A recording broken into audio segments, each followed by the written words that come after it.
Good morning.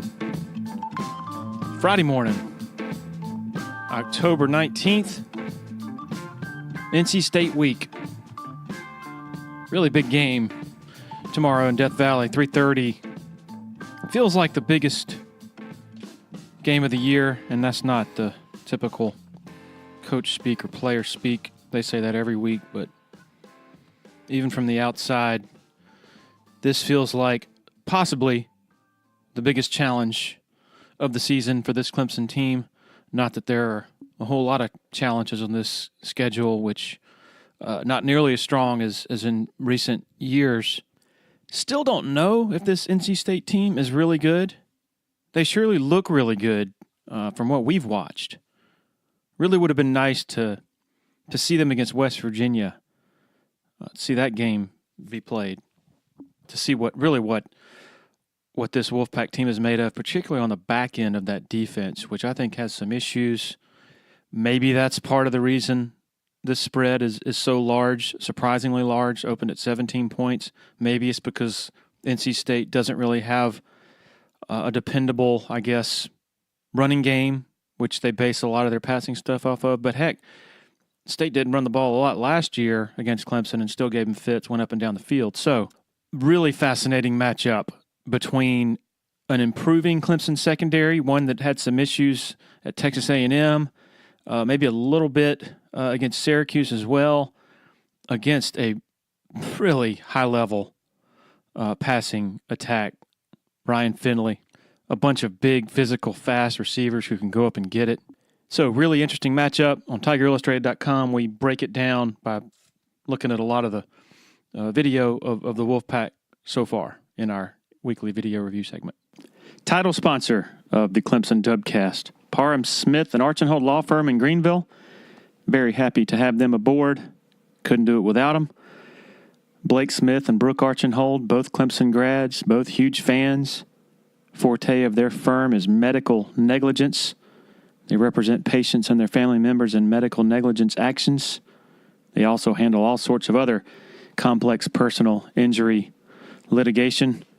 I can vouch for him. About 10 years ago, a family member had a pretty serious medical situation with one of the local hospitals, went to Blake Smith, and he very quickly and authoritatively gave us some great advice, and we were very thankful for that. Parham Smith and Archenhold offers free consultations.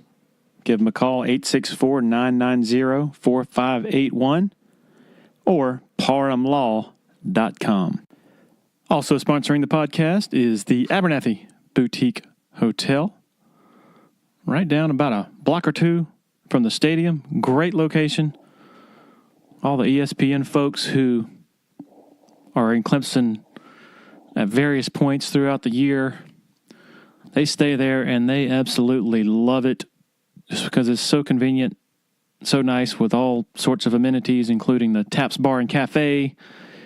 They also have a tailgate outside before home games and grilling out hot dogs, hamburgers, got a DJ, got multiple bars outside. They're partnering with Jack Daniels for those events. So a lot of cool stuff over at the Abernathy. Got a lot of good beers on tap inside at Taps Bar and Cafe. My favorite is the Hugie Street IPA. So go on over there and give them a look. Check them out. Right across from Lower Lot 2 or on the internets at theabernathy.com. All right, let's get to it. Local radio celebrity, good friend, longtime friend, Mickey Plyler. Enjoy.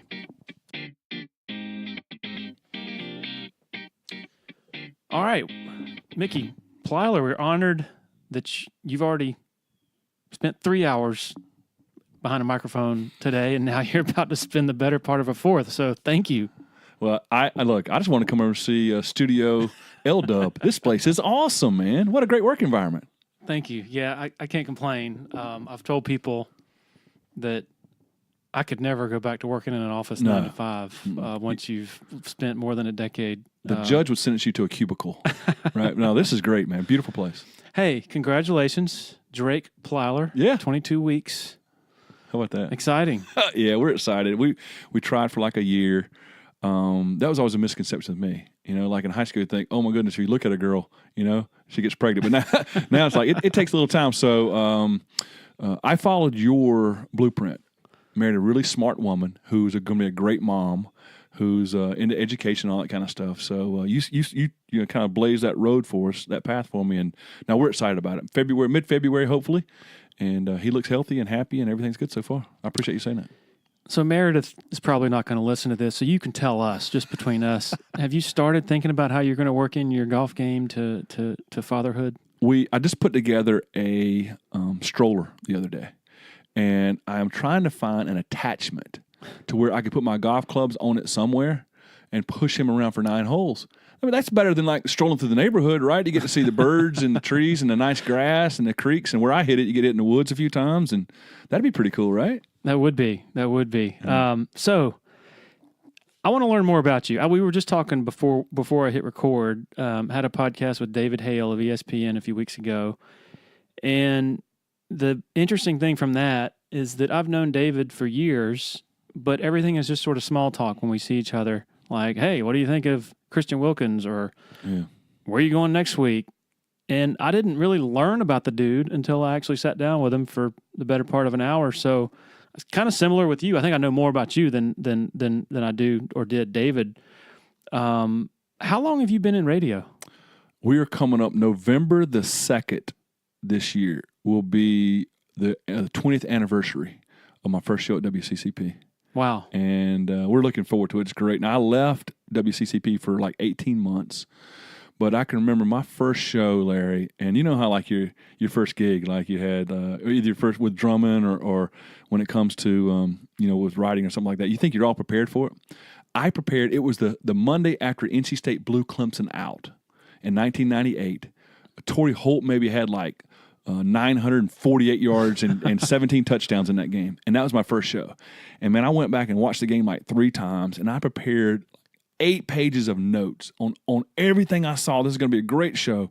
And Tommy Powell, the late Tommy Powell, was producing the show. So I get in there, the very first show is called Plyler on Sports. It was a mid-morning show. And I do all of everything I've got that I prepared for. And I'm thinking, this is going to last the whole show. And at the end of it, we were like 12 minutes in, and I was thinking, we need to take a break or something, Tommy? And he's giving me the sign language of stretch it out. It's got to last longer.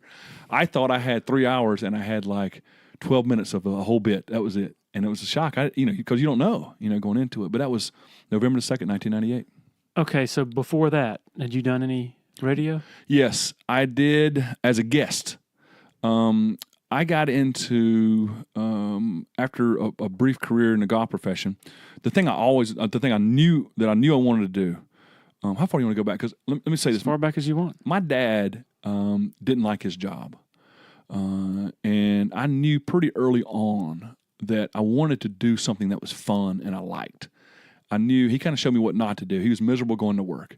And I said, man, I didn't want that. He was in a cubicle, and I didn't want that. So I said, I'm going to do something really fun. And so in college, I worked with Bob Bradley and Tim Beret in the Sports Information Office over at Clemson. And I got to know some of those GAs. Gene Chizik was a football GA at the time, and Coach Bennett was a GA, and they had some great guys. I got to know Tommy West really well because I love the recruiting part of it. Barney Farrer, who got in some trouble down there at Ole Miss, some of those guys. But I got to know the recruiting part of it, so I wanted to start my own recruiting magazine. And at that time, when I had all these plans of doing this, Clemson was on top of the world, and they were rolling. Late 80s and early 90s, everything was great. Well, Coach Ford, is fired. And in South Carolina, they made a coaching change, and I was like, man, it wasn't a very good time. I got in the golf business for a little bit, but always knowing I kind of want to get back into it. So for 3 years, I published my own football recruiting newsletter. This started in 1993. The day that they hired Tommy West, I knew Tommy, was about the same time that South Carolina hired Brad Scott. And I didn't know him well, but I knew him and met him at a coaching clinic before that. So I called both those guys, and I said, look, man, I'd like to do this. If you guys will promise to help me out a little bit, let's do it. And so both of them were very, very helpful. And I decided to do that. That was in 93. I did a newsletter for 3 years until 96. And I was traveling all. Like my first 2 years, I traveled 50,000 miles to go see players. I remember one time, Larry, I went to see Jasper Sanks, who signed with Georgia. I drove to Columbus, Georgia. I actually had to go to Alabama and turn around because I missed the exit at Carver High School, and he played about 2 plays and he hurt his knee. And I was like, man, this is crazy. But it was great times. We were scouting out players and seeing players. I saw some of the best players, the best teams I've ever seen, and it was great to see all that. And then in '96, I teamed with Bill King, who's now with Rivals Radio, or on XM now. He was at WLAC Radio in Nashville, and we published a magazine for 3 years called the Southeastern Recruiting Alliance. As part of that, one of the things we would do was we'd go on on radio stations. We had newsstands in like 40 different cities across the South. And so we go on WJOX in Birmingham, or we go on a Baton Rouge station or a Jacksonville station as a guest and promote it. Go to our newsstands. And I was actually writing a syndicated newspaper column that about 6 newspapers took actually on that, and saying go to a newsstand or subscribe to they're doing this. And one of our stations was Clemson, and Tommy Powell and George Clement, who owned the station at that time, after doing it a couple of years, said, "Man, we want you to have your own show." We negotiated for about a year and ended up taking it and started November 2nd, 1998. Continuing to do the newsletter while you were? Yes. Now, at that point in time, I was a one-man crew. Bill was there, and Bill's a great guy, but I wrote it, proofed it, laid it out, produced it, printed it, or took it to a printer, actually, but then put the labels on. We had a subscription base and licked all the stamps. I didn't have a meter. We licked all the stamps and did all the accounting and all that kind of stuff. And at that point in time, it got expensive. It was like $1 to print and $1.01 to mail. I remember I had like a $1 stamp and a penny stamp every single time. And it got to be expensive. And and the internet came along about that time. And so got out of that and got into MickeyPlyler.com, which was a recruiting website at the time. And we did it. It was really cool. We did it for did a website for about 3 years as well. Yeah. Just promoting that. And I was living in Columbia, going back and forth, which it was a lot of fun, no doubt about it. All right. So when you were first starting out, before Bill King, you got your own newsletter. Mm-hmm. How are you distributing it? How is it being laid out? Like, tell me the technical. I remember. Well, I worked in the sports information office at Clemson, and I remember the first time we had Macintosh computers, Apple computers, and we had this great, publishing program that we learned. And so I borrowed $2,500 from a friend. I sold him 25% of my stock for $2,500. And he bought it. So I bought me a brand new, one of those Performa Macintoshes, if you remember those in those days. Yeah.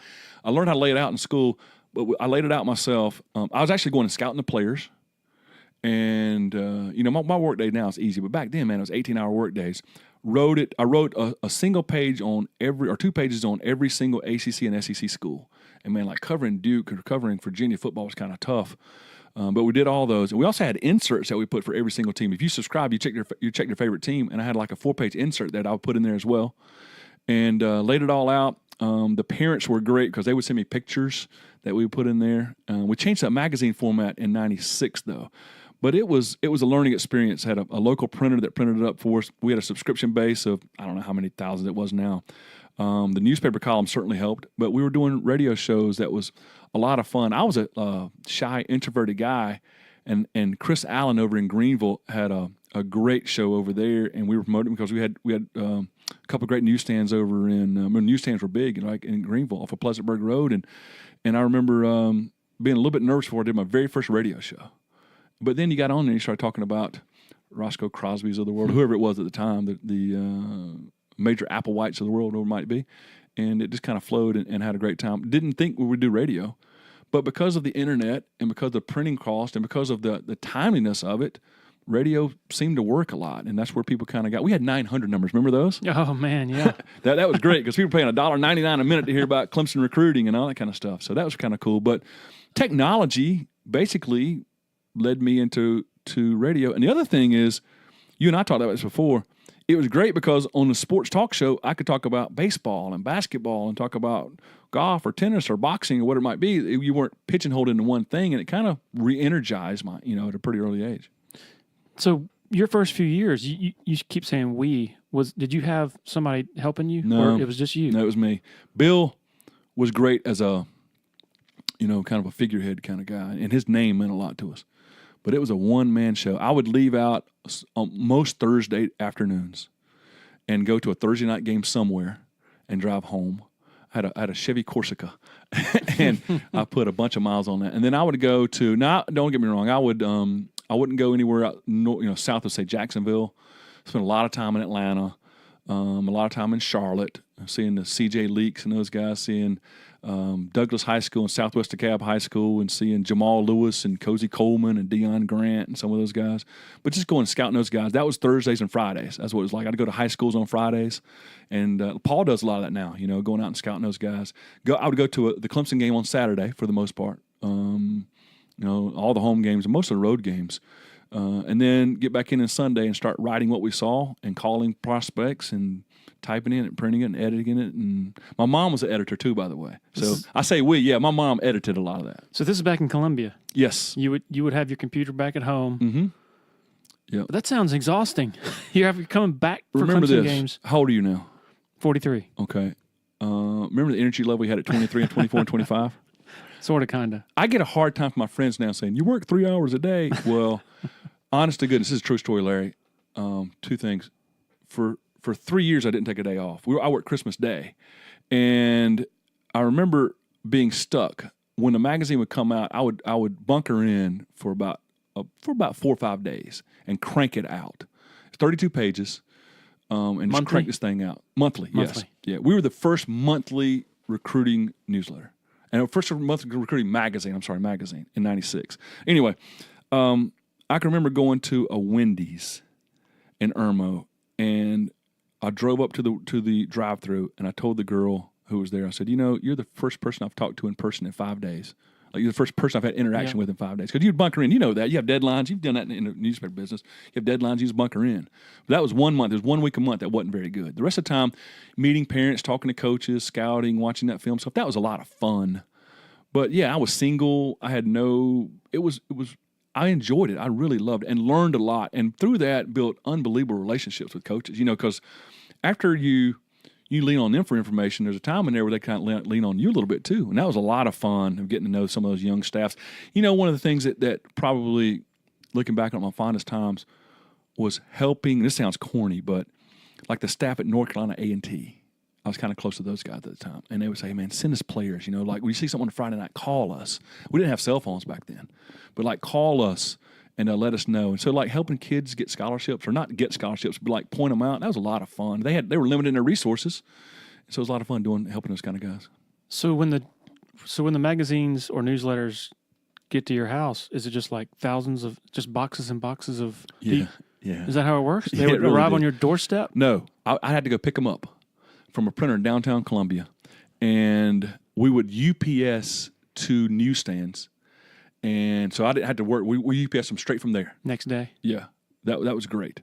And then I would go, and I had all of my magazines, all my envelopes, and I'd stuff them, and that wasn't fun. I can still, you know how you have like the memories? I can still like taste the stamps. That wasn't good, man. But, again, I was a young man. I had nothing else. I was hopefully differentiating myself a little bit by just working. Nobody was doing it like that back then. You got a lot of guys that are working really hard now trying to make. That in the newspaper business and in the industry, in the internet business, you were a young buck and you did what it took. But it was fun work. I get to watch football all day and get to talk to football coaches all day. It was really cool. So back then, the only other people in this state doing it was Phil Kornblue, right? Was that it? Yeah. In this state, yes. Phil did and he's always done a great job. He offered me part of his business because he had a newsletter at the time, and I turned it down. I can tell you, Rivals at the time, Shannon Terry owned it in Nashville, and that was Bobby Burton some of those days, and they offered me a little bit. Looking back on it, I probably made a financial mistake back then, pretty early in those days. Bill King was really good friends with Bobby Burton and with Shannon Terry at the time, and I chose not to do that. I hadn't been the best businessman in the world through the years. That's obvious when you look at my bank account. But it didn't feel right at that time. But those guys were doing a great job. Earlier on, it was Max Enfinger and Joe Terranova and Tom Lemming. And then Bobby got going, and then Shannon got going. And about in the late 90s, that's where Rivals and Scout and all those teams kind of formed up. You said you can still taste the stamps and all that. Ugh. Can you reproduce one of your 1-900 recordings that you left? I can, and if we had time, I could do a lot of it. But the main thing is you wanted to talk a long time, because you wanted. It was $1.99 a minute. Now the phone company got $1 of that or whatever, and Bill got 50 cents. I got 49 cents, whatever it was. And I only did Clemson, South Carolina, maybe one or two other schools. So it was Bill's 900 number. and he would send you a report of how much he made, and that paid bills. And I can do that here in a minute. But let me say this. It was not per hour. It wasn't very good pay. And I can remember first starting out of Larry Wolf, who was a Clemson guy that I knew, a great guy out of Lancaster that bought 25% of my company. I ended up paying him back and buying my stock. That was in our contract. That was great. He allowed me to do that. And he didn't make any money on the deal. It was him being very nice. The other thing I remember was, I know you're a man of faith too, was I would pray. I'd go by the post office every day and the bank every day. And sometimes I go to the post office. I wouldn't go to the bank because subscriptions, you didn't have a subscription that day. Sometimes you get 10 or 12. And I had advertisers as well in the newsletter and the magazine. But I can remember Larry having a bill. I remember my printer calling me. And I'm saying, hey, can I come by Thursday to drop this off? And they say, well, unless you pay us for the last time, we can't print your next one. And I can remember saying a prayer of God, please, somehow, some way, let me get some sort of money in here to do it. And I'd go to the post office that day or the next day, and there'd be a check that somebody owed me. Some newsstand would pay me. That would be just enough to cover it. And it was like, okay, we made it that month. That's really cool. But I was single, man. Nowadays you couldn't do it. And that was different time, different place. But just, I don't know why, but every single time it just found a way to work out. Okay, 1-900 Plyler. Okay. What's We would say, thanks for calling the Clemson football recruiting hotline. A lot going on in Clemson right now. Roscoe Crosby is going to take his 5 official visits. He has set up LSU on October the 12th. He's got Florida State on October the 19th. On October the 27th, he'll be going to Georgia. He's got South Carolina on the 24th. And Clemson coming up the last week. Rick Stockstill feels pretty good about this one. As you know, Roscoe Crosby is having a great year, one of the top wide receivers in the state. We feel pretty good about Clemson and Roscoe Crosby right now, but we'll know a lot more after that Florida State visit. At this point in time, we don't think he's going to announce until signing day. Stay tuned. We'll always keep up more with him. He's having a great year. This past Friday night, he caught 11 balls for 182 yards and 2 touchdowns as Union State undefeated under Mike Anthony, and it was a great week for Roscoe Crosby. Again, Clemson feels pretty good there. Tigers want to improve their quarterback recruiting. Billy Luckey, quarterback out of Alabama. We've talked about in the past on this hotline. It's going to be Clemson and Alabama. He'll be visiting Alabama on January the 12th. He'll visit Clemson on January the 19th.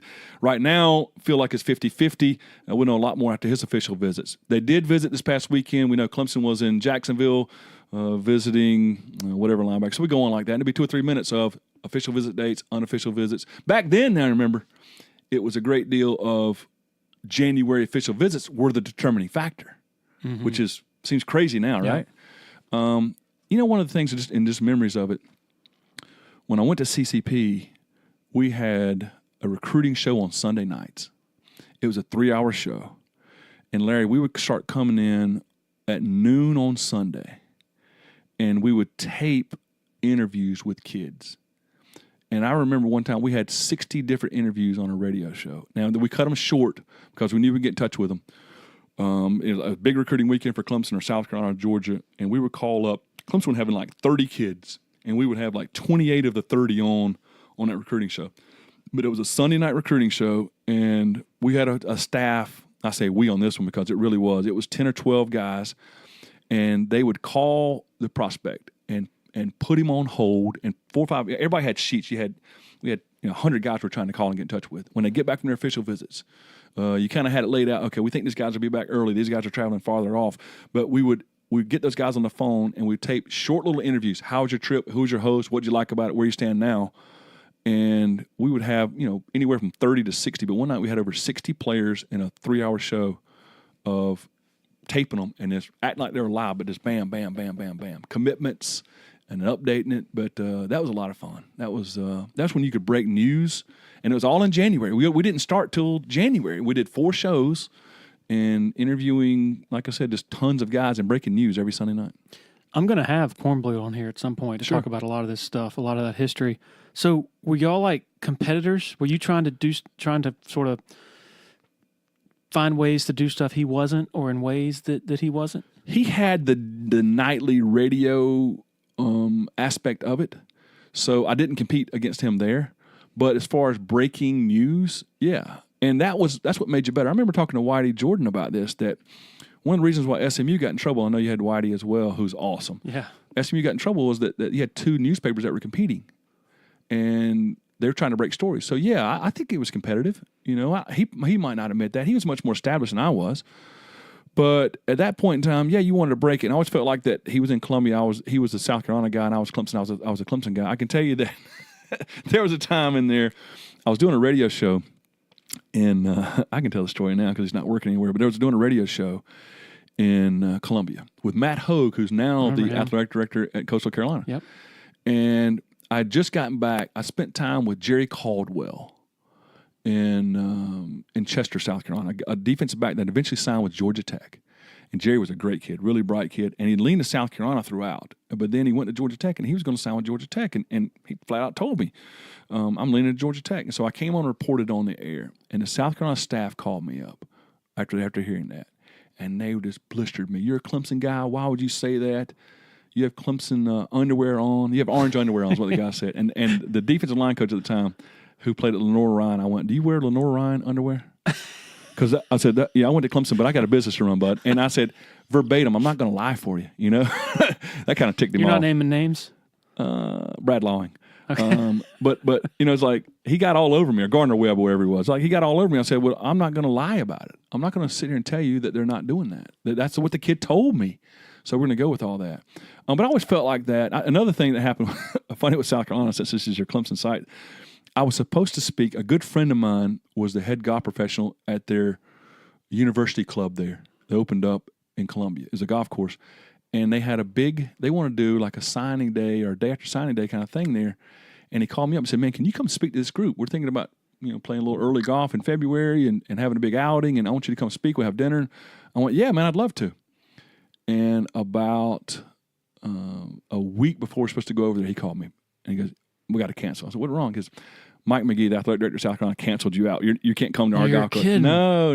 That stuff happened all the time, though. Stuff like that. That's when Clemson and South Carolina recruited against each other. And I was the Clemson guy, and Phil was the South Carolina guy. So I would speak to the Clemson clubs, and he'd speak to the South Carolina clubs. And that was probably more than anything else. That if Clemson got a guy, he was better, and that Mickey's really good, and South Carolina got a guy, Phil's better, and he's really good, that kind of stuff.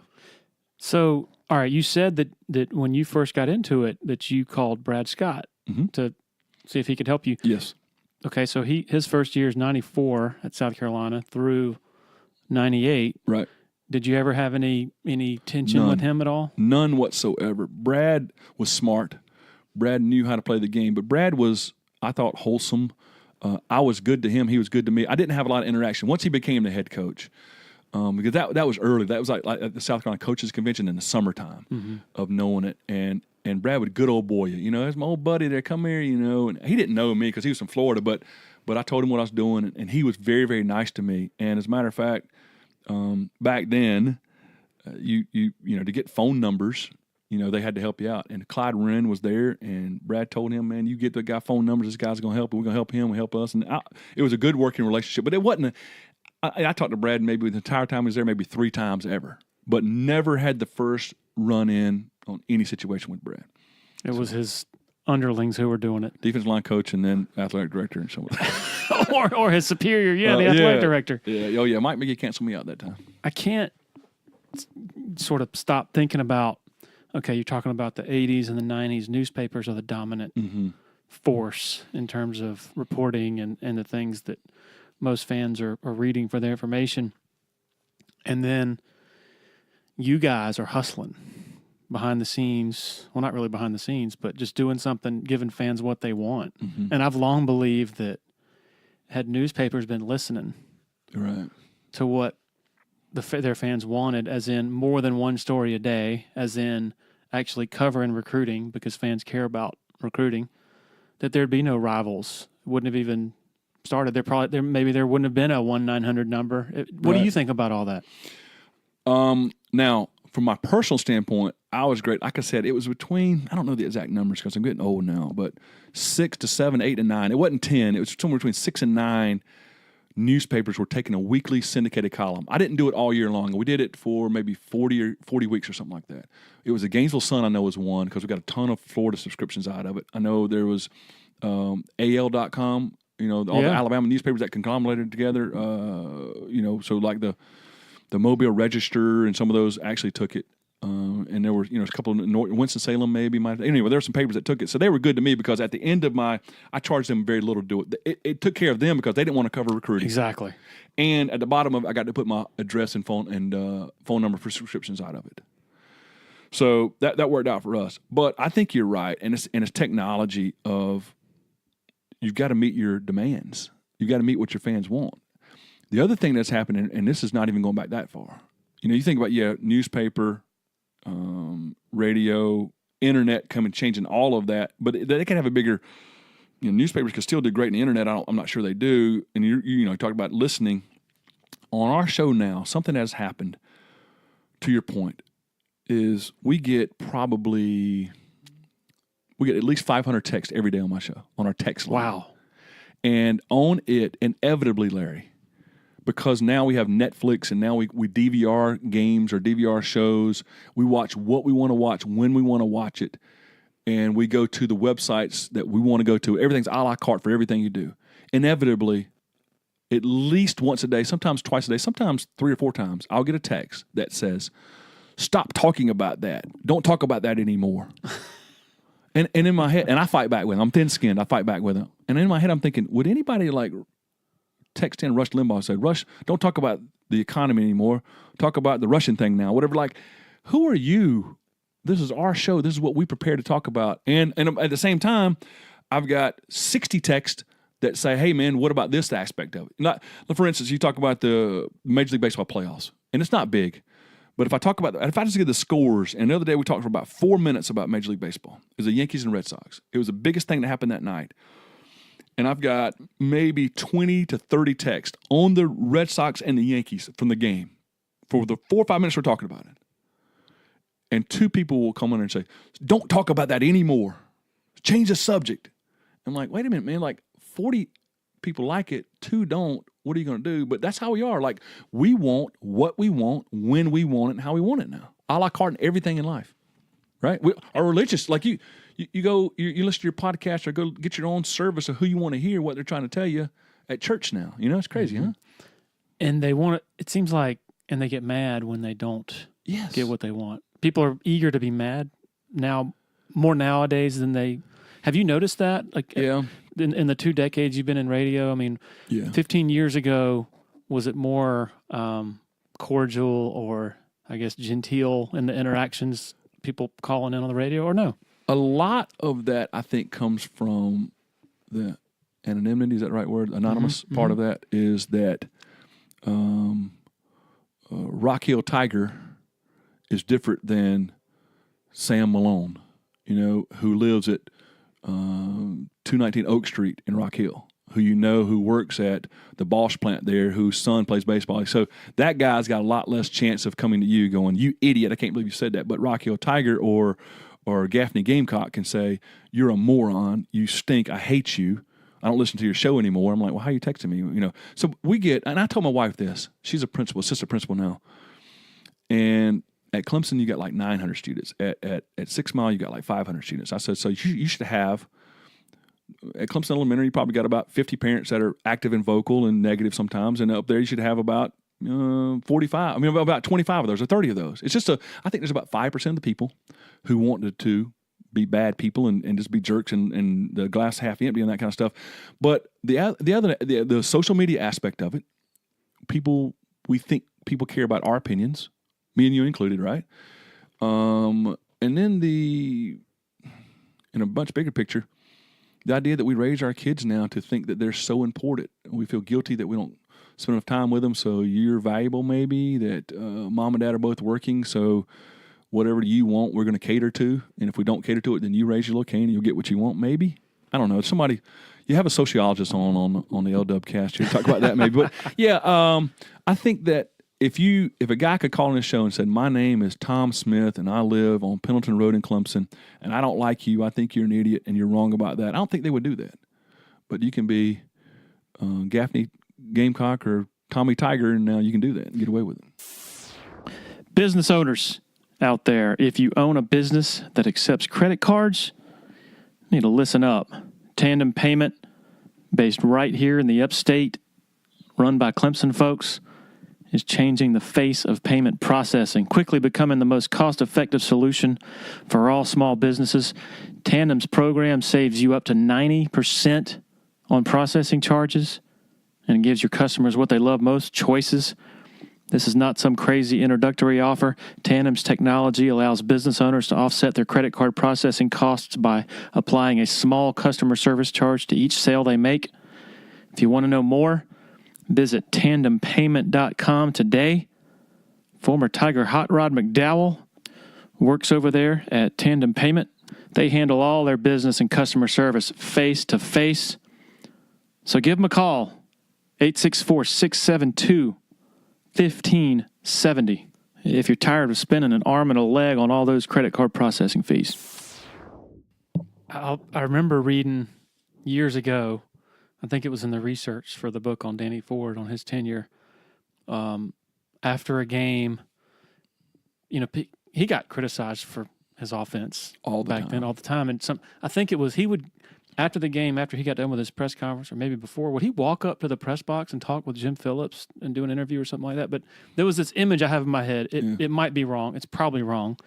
But the point is still legit or accurate that a fan, as he's conducting his post-game show with Jim Phillips, there's a fan yelling at him, you need to pass the ball more or something like that. That's the guy who now would be on the message board or on Twitter or texting you.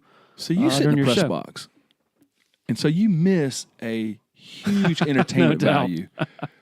Inevitably, if I'm in Winston-Salem, Tallahassee, Chestnut Hill, Clemson, Columbia, Athens, I get the guy, and it's a different guy behind me, who says, throw the ball, turn the page in the playbook, give it to, put ETN in. I had a little deal, and there were great Clemson fans behind me. I knew one of the guys who was getting all over Tony Elliott at the Wake Forest game, and I had to point out to him that, this Clemson team currently is averaging more points and more yards per play than any Clemson offense in school history. What play do you want them to run, brother? But yet, somebody told me one time, preaching, barbecuing, and football, despite having no professional training in it at all, we think we can do it better, right? I paid my $90 for a ticket. $90, huh? Well, the other thing you might tell your vocal seatmate is the coaches can't hear you. No. So and we've talked about this before. I firmly believe those people, even though I'm not around them a lot, they're performing for the other fans. They want the other fans to know that they know football, and there's probably a correlation with those fans who are yelling. They're probably wearing headphones too to listen to the broadcast, and they look real official. Yeah. Saying even my wife knew that play was coming. That's a classic. Well, and in that case too, that case of that saying of keep your mouth closed and rather than open your mouth and proving everybody right. You know that one because that's what they're doing. But they pay their money. They can do that. But coaches always say this. I don't listen to radio, and then they'll say, "But I heard you say this on the show the other day." Reggie Heron used to do this to me. Okay, this is a good one for your old listeners. Reggie Heron, who was, I basically called him Sonny Corleone. Shoot first, ask questions second, right? Hothead guy, right? Great football coach, great linebacker coach, great coordinator, passionate guy. One of my favorite people I've ever been around. I would get a phone call. I'd have a show from 3 to 6 or whatever, and I'd get a phone call at 6:30. And he would call me up and go, "You no good SOB, I can't believe you said this. What you said was that we were in cover one way too often and we blitzed way too often. And I want to tell you this. I broke it down and we only blitzed 11 times." And I said, "Reggie, ho. Did you hear me say that?" He goes, "No." I said, "Well, what said what?" A caller called in and blitzed and said that. And I said, "No, really, I don't think they blitzed that much this week." He goes, "Oh, I'm sorry, man. My wife said you said that. I'm sorry." So I got it all the time, man.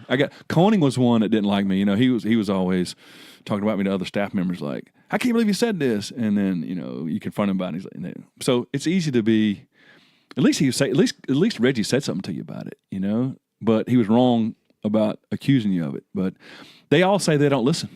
They all listen. And you know this from your writings. They all go to Tiger Illustrated. They all read it. In the end, everybody wants to be liked. You can say it. But one thing about getting back to the original point, I think it's okay to nitpick as long as you preface it first. Like that gentleman that wants ETN to carry the ball more. I get it. But as long as you say to your buddies, hey, man, I know we're great on offense. I know we're undefeated. I know we're third in the country. I know that we're 46-4 under this regime. But I would like to see ETN more rather than run ETN, you idiot. I'm like, wait a minute, man. Nitpicking. If your major point is nitpicking, this is a true story, Larry. After the Wake Forest game, I'm coming home, my good friend. He went up there with me, and he said, mark my words. We just won 63-3. Mark my words. You'll see negative comments on Monday. I went, there's no way they could. 5 of our first 10 text messages were negative on Monday. True story. 5 of the first 10 were negative. I said that they played 56 players, and they played 4 guards in the first period. One guy said, well only 3 of them blocked. They scored 63. It's okay. It's okay. One of the advantages that we have at Tiger Illustrated over you and the radio and your text is when somebody's saying something, when they're, when a subscriber is going crazy over something or saying this coach is terrible and should be fired, there's a post history button where that you can go back and look at. Not that I don't ridicule my subscribers, but I can just privately can click on that and go back.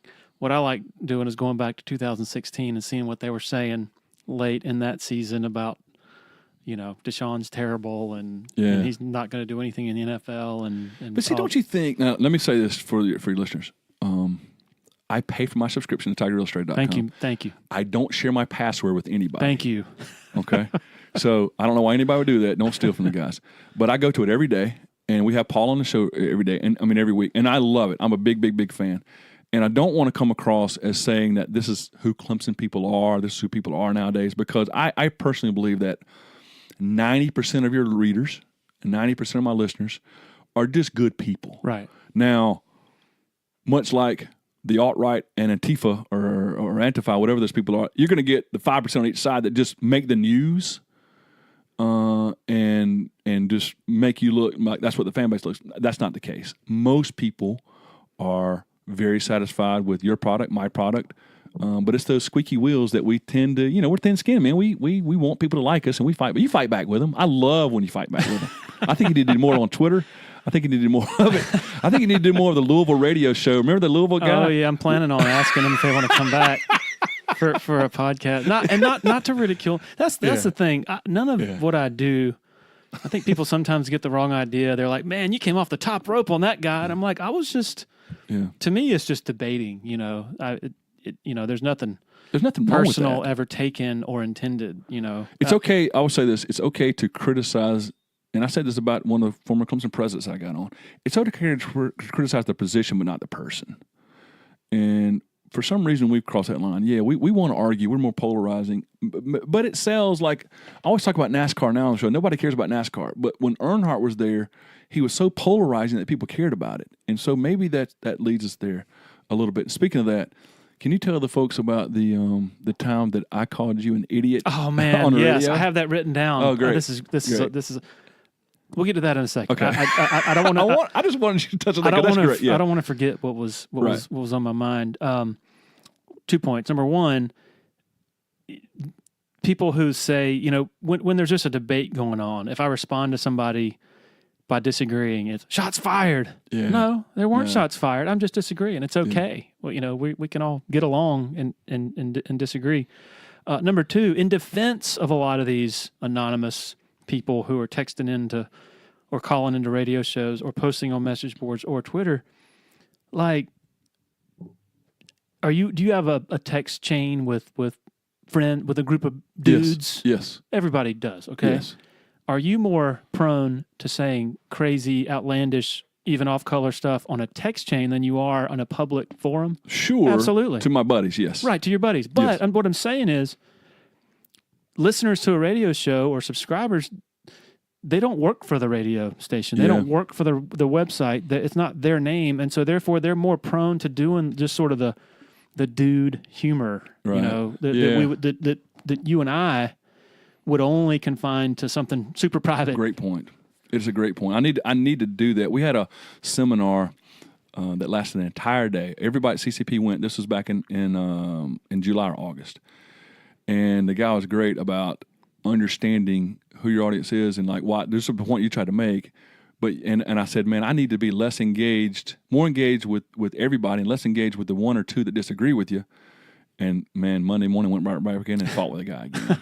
But and again, in the old days, I felt like that you could have a debate because you and I are going to agree upon so many things that if there are 5% of things we disagree with, that doesn't have to define our relationship or define that moment. It's okay that if we disagree because, you know, I talked about this on the show before that you would think we would be great at changing people's minds because we try so hard in our country now, right? But yet we're terrible at it because no one changes their mind. That's right. You can point out all kinds of facts, but the other side's not listening.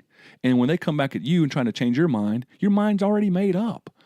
And on our radio show, I've talked about this for years, that when somebody comes in with a guy texted me this morning, and he was convinced that we said we hope Tua gets hurt, which we've never said any athlete ever wants to get hurt. And he goes, well, I hope that flaky, pretty boy, feathered-haired quarterback you guys have might get hurt. And I almost wanted to debate back the guy, but I was like, okay, here's the deal. You've been a Gamecock fan for 30 years. Do you think in the next 30 seconds I can change your mind? I can't. Yeah. So why would I engage in that? Because I'm crazy and stupid and because of bro humor, I guess, maybe. We are more tribal. Yeah. I mean, we have all this technology now. I mean, it's incredible what we have at our fingertips, and yet we're more this camp or that camp, one or the other, than we've been in a long time. It's so funny, and I think we've talked about this too before, but this is a state of 4 million people, right? Mm-hmm. 2 major schools, and both schools, you know, the fan bases, like the more extreme version of the fan bases, call the other ones stupid, inbred redneck. Yeah, That's not smart, like, because, I mean, we're all the same people for the most part. Yeah. Aren't we? We are. At church the other day, they're passing out window stickers for church, you know, for bumper stickers for your church. And the pastor said, we put this on a car to promote our church, obviously, but also to say that when that guy cuts you off in line, that he or she's not the idiot, but because we're all brothers in this. But think about that for like in politics, these people are yelling and screaming back at each other.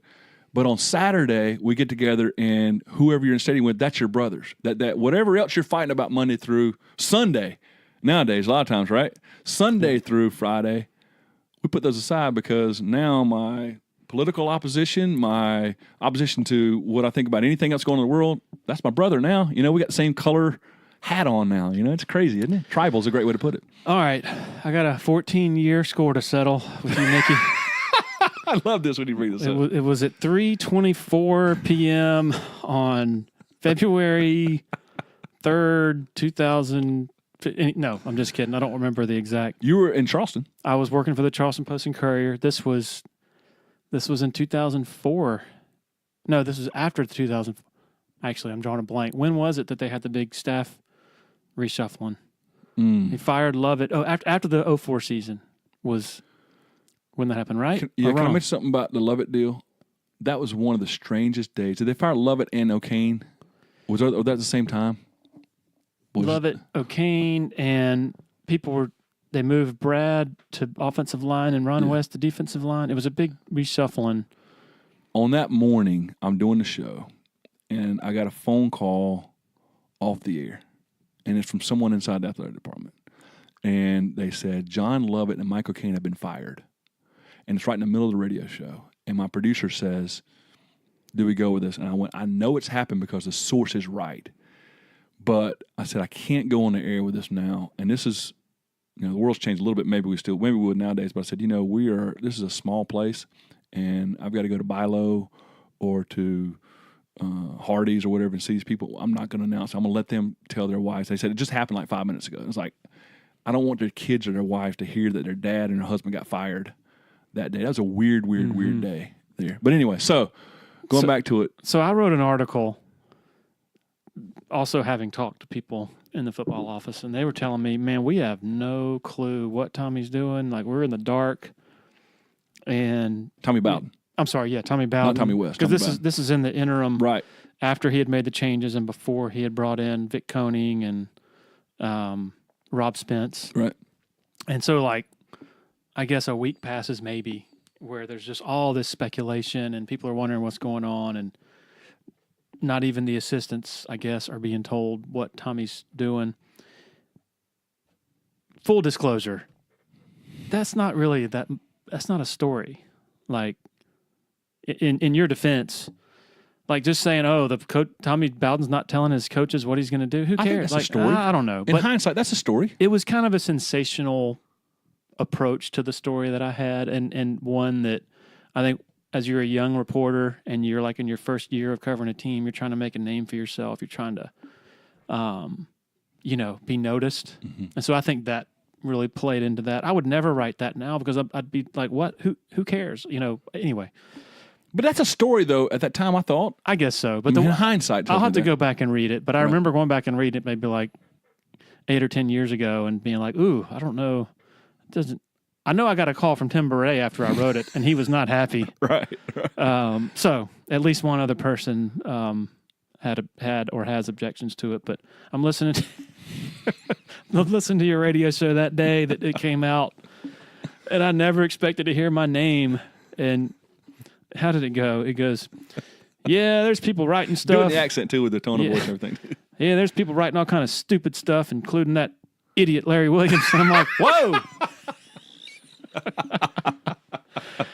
Oh, fantastic. We didn't know each other at all. No, I had never met you. The first time I actually saw you maybe was a year or two later. This is a great story. You show up to practices like maybe once a year, as in a media capacity, which I admire that you're not like, I mean, you're a fan. You don't deny it. And you're not trying to be something that you aren't. You're not pretending anything. Right. So there was never any like, any sort of impression that you were trying to create that you're some media guy. But I guess when did Bush get elected? 2004. Okay, so it was right around then. You knew that a few of the sports writers were sort of a liberal persuasion, and shows up with a Bush Country T-shirt with the blue and the red, broken down by state, how many states Bush won. That's fantastic. My ex-wife was a liberal. She hid that shirt. I found it after we got divorced. It was in a counter. It was in a closet that we never used, and she had hid it. I couldn't even find it. It was the only day I got a chance to wear it, and I wore it in the face of some of those guys. And you were prancing like you had your chest stuck out, like literally. Yeah. That was 2004. So how old was I then? That was how many years ago? 14, right? 14 years. I was 36 years old and brash and all that. How long were you mad at me? I really wasn't. I don't think I was mad at you. I was more just kind of bewildered. I was taking phone calls that time from a couple of staff members like, who's this idiot Larry Williams thinks he is? And so I go on there like, this idiot Larry Williams. You are a great example of forgiveness. And I can't thank you enough for not holding that against me. Please. If you said it now, I wouldn't hold it against you. No, I'll never say it. I know better now. You're a first-year guy out there. I didn't know who you were. It's all good. There's no forgiveness. I'm glad you're forgiving me. Yeah. We've come a long way since 2004. It's taken a while. So, anyway, how do you... Okay, you had your show for years was 3 to 6 p.m., correct? I've done every time slot. Okay. I started out mornings like 9 to noon. And these times switched. It might have been... It was 10 to noon. 10 to noon. And then I went early afternoon, then I went drive time afternoon. And then maybe 12 years ago, the morning was when it was offered. And I thought it's really one of the 2 best time slots, probably the best, I think. But, man, I jumped at that. Roy Philpott and Allie Haley and I did a show together. Yep. And it was awesome. And still have a great time doing it. There's a lot of advantages. Now, it starts early. And, but done every time slot. But that's my favorite time slot. Do you do your preparation the night before? Most of it. I take a notepad around me and I keep it in my car, I drive it around, and when a thought pops in, I write it down that day. I do, at the top of our rundown sheets, what you call them, the most important thing is you got to have your ads. And so every segment's broken down by what ads are coming on that day. I've got the date, and on the left-hand column, I'll show you is who our guests are that day. And, we're adding guests and taking guests off. And I do them for all 5 days, or the days I want to talk about certain things. I have to keep 5 sheets with me every single week. And then I have two things, news and topics. And as news breaks across Nick Bosa's going to, he's announced it, so you write that down throughout the day. Just have it with you. And then, so I start that really about noon. When I get home from lunch, about 1 o'clock every day. I start that for about 30 minutes or an hour. Just pay attention a little bit. And then as I watch Sports Center, as I listen to somebody's shows or read something on Tiger Illustrated, something will pop up in there. And then about right before dinner, as we're cooking dinner, I take about an hour. And then right before I go to bed, review about 20 minutes of just in case. And then I got to get up. That's not a lot of time, Larry. It's not, a couple of hours tops. But right before I go to bed, I'll write down a few little things. And then when we get up, I don't get up till about 5. I go on the show at 6. But I'll go in for 10 or 15 minutes and just scores, anything late night scores that happen or any late night breaking news. News doesn't normally break. People go to bed earlier now. They get up earlier now. So you catch people up a little bit on the show about the Red Sox won last night, 8-6. And when I went to bed, it was 3-3. So I kind of, refresh that, watch the Sports Center in that first hour to kind of see what went on there. The only news that's really broken during my show, the big stuff, Sean Taylor got killed. Remember the Washington Redskins guy? That happened during my show. Probably the second biggest story ever during my show. I got a phone call at 4:30 in the morning that Oliver Purnell was leaving to go to DePaul from a college basketball coach. And I couldn't call Oliver, and I couldn't confirm it. And luckily, at 6:05, somebody else reported it, because that was one of those, man, you know this. In the morning? Yes. 6:05, somebody else reported that he was flirting or talking. And so we went on the air, and I was like, well, this is out there. A source tells me that he is going to take it or whatever. The biggest one and the worst one ever, and a day I'll never, ever forget, is before we're about to go on the air, Rodney Williams called me and said that Jim Phillips had passed away. And that's a day that Jim Phillips was a friend of mine. I learned so much from him. I did very little play-by-play during my 20 years so far, but I used to do baseball for a couple of years, Clemson baseball, and Jim would come in and tell you, he didn't mind telling you how wrong you were about stuff. But he helped me out tremendously with slow down. Baseball, you can wear your audience out. And I did color for football. I've never done any basketball, but color's easy and natural for that. But in baseball, he said, you wear your audience out. And the other thing was, I would say, ground ball out to Khalil Green over to Michael Johnson in time, and he would have to say, your listeners don't know that Khalil Green's at shortstop and Michael Johnson's at first base. So he would say, ground ball out to the shortstop, Khalil Green, up and over to Johnson at first, in time, that kind of stuff. He was great at that, but he was best at coming into the show as he was driving over from Green, we're taping something, and he always wanted to talk about the Cleveland Indians or the Cleveland Browns. Larry Schott did that a lot, too, because he's a Cleveland guy. So Larry lived right around the corner. And when it wasn't basketball season, I did afternoon shows at the time, and Larry would be jogging, and he would come in. A lot of times he would call on the way to the airport. He had to go to Greenville Airport to fly out and see somebody, and we'd talk about football the whole time, or the Cleveland Indian baseball, whatever, the whole time. But those 3 days, those 3 those 3 stories, Sean Taylor, Oliver Purnell, and then Jim Phillips. It's really on the big news during our time. What time do you go to bed? I'd like to say 9, but 10 o'clock usually. I try to start going at 9, but 10 o'clock. Those Mondays after a football weekend have to be, because you go to a lot of these road games, those night games, you're up till 3 or 4 in the morning. Yeah, but, Sunday's a relaxing day. You come back home. Like, we'll get in from Boston. We're flying from Boston that afternoon. But really, Larry, it's not physically demanding. I always think about, bothers me is when our beat writers always say in August every year, or our TV guys, I don't want to pick on anybody, but, oh, man, that's it. We're about to get all busy here. Oh, it's going to be a long, but see you in January. Yeah, it's like, hold on, man, hold on. We have uniformed men and women that are staying up 20 hours a day in 120 degrees in Afghanistan or Iraq, and we're going to talk about, oh, man, I got to go cover football today. My favorite, or my least favorite, is the airline complaining, thanks, Delta. Flight got delayed 20 minutes, as if Delta owes this sports writer or media personality something. That happens all the time. I saw a comedian bit one time, and the guy says, let me get this right. You get to go in a flying piece of steel or aluminum that can take you what took the people on covered wagons weeks and weeks to do. You can fly from New York to LA in 3 hours, and because the plane was 50 minutes delayed, you can complain about it or something? What? First world problems, man. No doubt. No doubt about it. All right. This has been 4 hours in front of a microphone for you today on this Thursday. This has been the best of it, though. Thank you. We'll have to have you on again. I love it. We spent 55 minutes talking, didn't even talk any football, so maybe have you on again and get into some of the stuff people really care about. If for some reason I happen to call you idiot on the radio, it won't happen. If it slips out, will you forgive me again? I will give you a forgiveness in advance, in addition to the one from 14 years ago. I'll quickly tell you this too.